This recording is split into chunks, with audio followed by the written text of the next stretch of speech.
cannot do for that.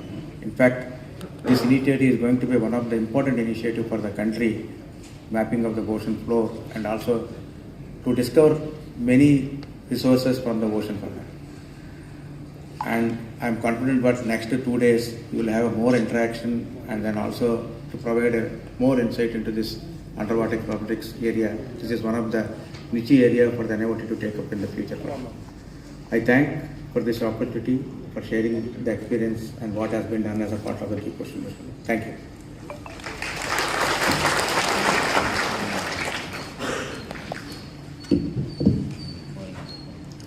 Thank you, sir.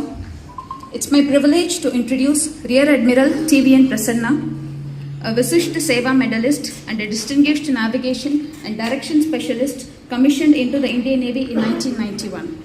With over 17 years of operational sea service, he has held key command and staff appointments, including command of INS Kirpan and INS Jalashwa, India's only landing platform dog.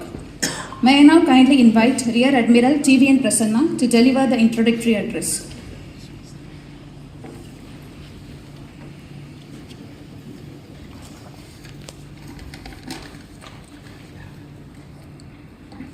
The NMSC, Secretaries, Professor Balaji, Director NIOT, other directors, subject matter experts, representatives of the Indian scientific organizations, industry, academia, distinguished guests, both online and offline, students, ladies and gentlemen. Good morning. At the outset, thank you, Professor Balaji, for giving me this opportunity to deliver the introductory remarks. My compliments to all of you too for taking the time out and joining this workshop, and I'm looking forward to your keen participation.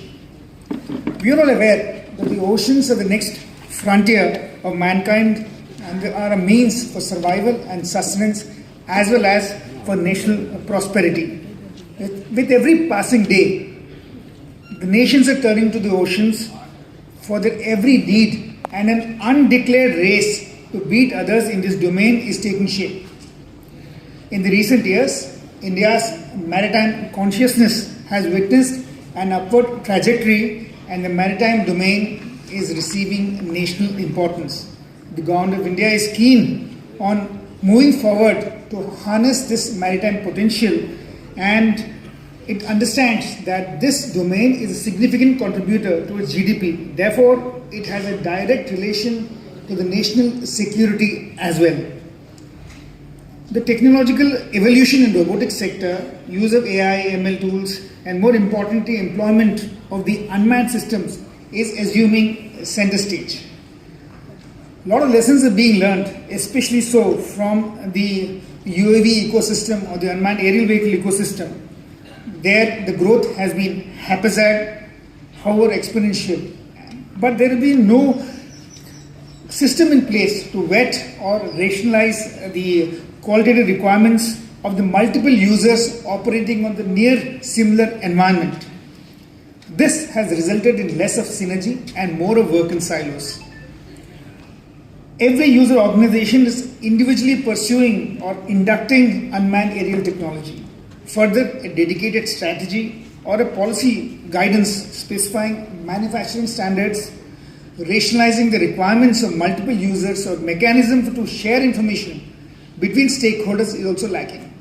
Coming to the underwater domain, which we are discussing today, the challenges are almost similar, such as no major policy, research being undertaken in silos, and no manufacturing standards or minimal user interface. In addition to the huge cost implications being the testing area being the sea and the ocean, and the complex operating environment, which is much more complex than the air domain. Our current ecosystem lacks the benefit of pollination between stakeholders. Therefore, policy guidelines are a roadmap to bridge the gaps by providing guidance to standards, joint development of underwater technology, testing and trials of prototypes, and more importantly, establishing a self-sustaining ecosystem promoting Atmanirbharta is essential. A number of these issues were discussed in the underwater robotics domain at NSCS in January this year with a number of stakeholders. for the start of a discussion forum under the chairmanship of the National Maritime Security Coordinator was approved at the highest level, and the conduct of this workshop was one of the decisions taken at that meeting. The oceans are too vast, too complex, and too consequential for any single entity to understand and manage alone. Bringing together all stakeholders, that is the scientists, engineers, policymakers, industry, defense organizations, academia, government representatives was a critical and essential requirement. Therefore, this workshop, these 2 days, that is today and tomorrow, will mark an important chapter in the future of underwater robotics. All stakeholders are here under one roof with an intent to deliberate, discuss and find opportunities and ideas to put together a better and a self-sustained ecosystem in the field of underwater robotics. I would like to wish all the participants of the workshop the very best outcomes